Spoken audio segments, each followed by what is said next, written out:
ठीक है। और अगर आपको केवल और केवल इसे एक शीट की फॉर्मेट में देखना है तो अपने कीबोर्ड से आपको F11 का बटन दबाना होगा।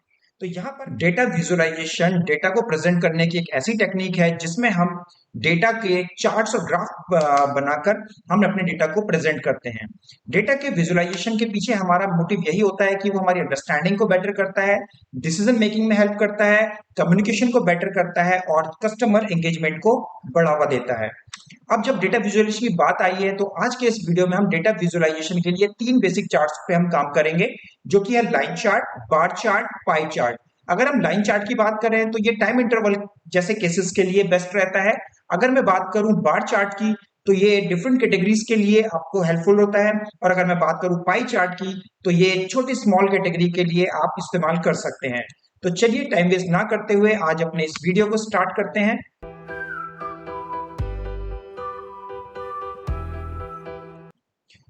जैसा कि आप इस पेज पर देख पा रहे हैं, जैसा कि आप इस स्प्रेडशीट पर देख पा रहे हैं, यहाँ पर हम सबसे पहले बनाने जा रहे हैं कॉलम चार्ट। जब आप कॉलम चार्ट के लिए डेटा तैयार करते हैं तो यहाँ पर आपको डेटा रेंज को सिलेक्ट करना होगा। डेटा रेंज को सिलेक्ट करने के बाद आपको जाना है इंसर्ट मेन्यू में। इंसर्ट मेन्यू में आप यहाँ पर देखेंगे चार्ट टैब्स के अंदर में, चार्ट टैब्स के अंदर में आप रिकमेंडेड चार्ट पर क्लिक कर दीजिए।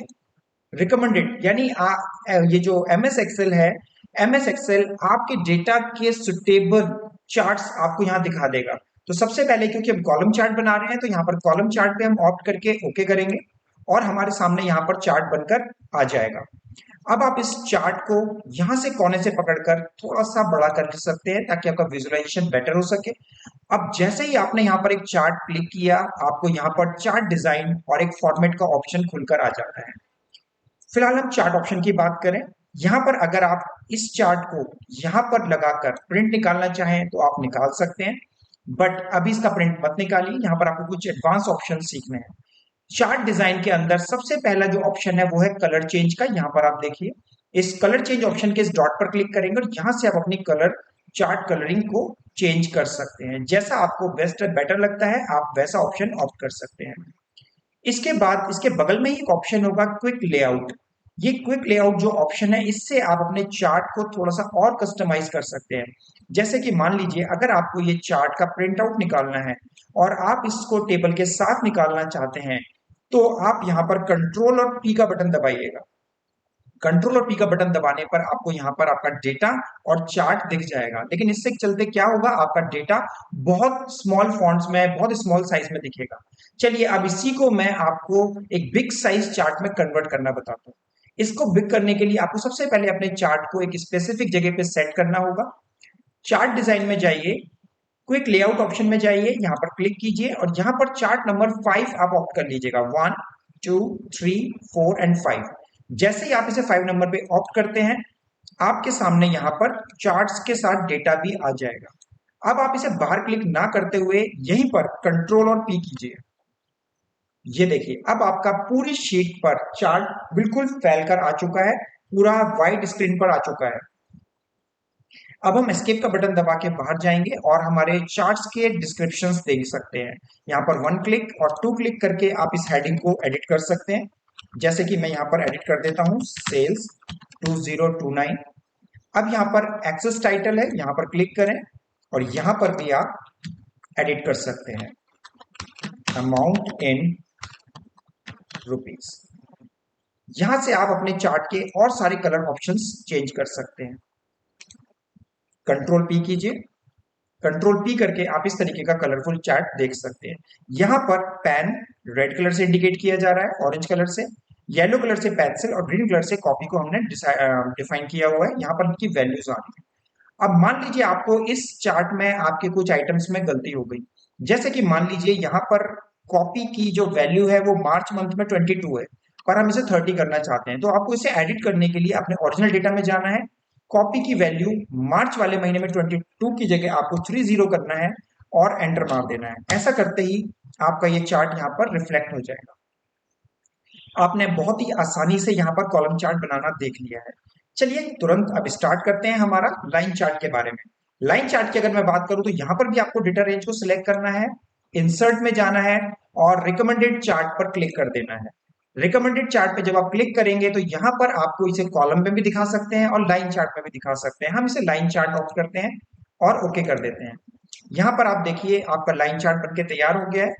यहाँ पर फिर दोबारा मैं आपको बताना चाहूंगा, अगर आप इसी को कंट्रोल पी करते हैं तो एक वाइड स्क्रीन चार्ट आ जाएगा जिसमें कि तीन तरीके की लाइंस आपको दिख रही हैं, grey, blue and orange. Blue line pen को डिनोट कर रही है, ऑरेंज वाली लाइन पेंसिल को और ग्रे लाइन आपकी कॉपी को डिनोट कर रही है।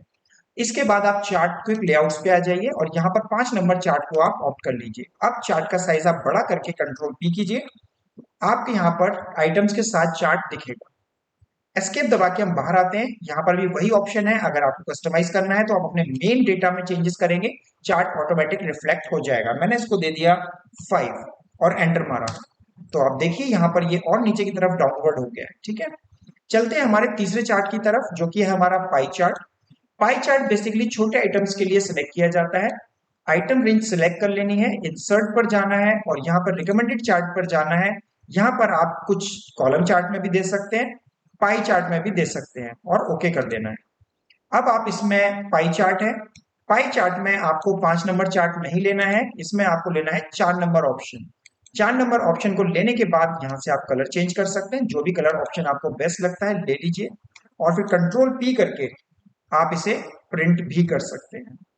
तो यहाँ पर आपने देखा कि हमने डेटा विजुअलाइजेशन में हमारे टेबल डेटा को कॉलम चार्ट में, लाइन चार्ट में और पाई चार्ट में कन्वर्ट करना सीखा और यही बेटर बनाएगा आपको अपने डेटा रिपोर्ट्स को बेटर बनाने में दूसरे कंप्यूटर के मुकाबले। तो मेरे ख्याल से ये क्लास आपको बहुत अच्छे से समझ में आ गई होगी। आप इनकी प्रैक्टिस कीजिए और कोई दिक्कत है तो बताइए। चलिए चलते चलते मैं आपको चार्ट पर एक छोटा सा मतलब एक टिप देना चाहता हूँ।